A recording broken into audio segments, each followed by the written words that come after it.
Bienvenue dans vos conseils du libraire. Le livre dont on va parler aujourd'hui est le livre qui est certainement le plus répandu, le plus consulté, le plus lu, le plus traduit après le Coran. Le livre dont on va parler n'est autre que Le Jardin des Vertueux, Riyad al-Salihin, de l'imam al-Nawawi. Ce livre, Le Jardin des Vertueux, est présent dans toutes les maisons.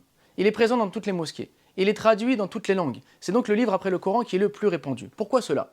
Peut-être simplement grâce à la sincérité de son auteur. Effectivement, l'imam Nawawi a écrit ce livre avec l'intention de guider les gens vers le bien, de les protéger du mal, de leur faciliter le chemin du paradis et, bien entendu, de les aider à ne pas s'attacher à ce bas monde, mais à être seulement des passagers dans ce bas monde.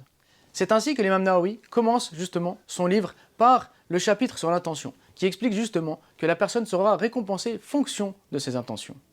Alors, de quoi parle ce livre? Le Jardin des Vertueux est un recueil de hadiths qui va nous permettre de découvrir justement la sunna du prophète, les paroles du prophète, à travers plus de 2000 hadiths qui vont essentiellement s'attacher à l'incitation aux bonnes œuvres, le mérite de faire telle ou telle action et la mise en garde contre les péchés et l'interdiction de faire telle ou telle action. Donc c'est un livre qui, une fois qu'il est lu, une fois qu'il est compris, une fois qu'il est mémorisé, va permettre à l'individu de savoir qu'est-ce que la voie du prophète, qu'est-ce que la sunna du prophète, quelles sont les bonnes actions à faire, le détail de toutes ces bonnes actions et quels sont les péchés qu'il faut éviter et le détail de tous ces péchés, de toutes les interdictions. Donc c'est un excellent livre pour augmenter sa foi, un excellent livre pour savoir quel est le bien, comment faire le bien, quelles sont les portes du bien, les multitudes de bonnes actions qu'il peut y avoir, comme le fait d'aller visiter les malades, comme le fait de faire telle et telle prière avant les prières obligatoires, comme le fait de jeûner tel et tel jour en plus du mois de Ramadan, comme le fait de ne pas parler sur les gens, donc de ne pas être médisant, de ne pas faire la calomnie, de ne pas mentir, de ne pas voler.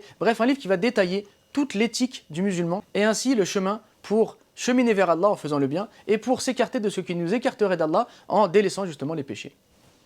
Le Jardin des Vertueux a déjà été édité à de nombreuses reprises, traduit par de nombreux traducteurs. Alors pourquoi une nouvelle édition? Pourquoi une nouvelle traduction?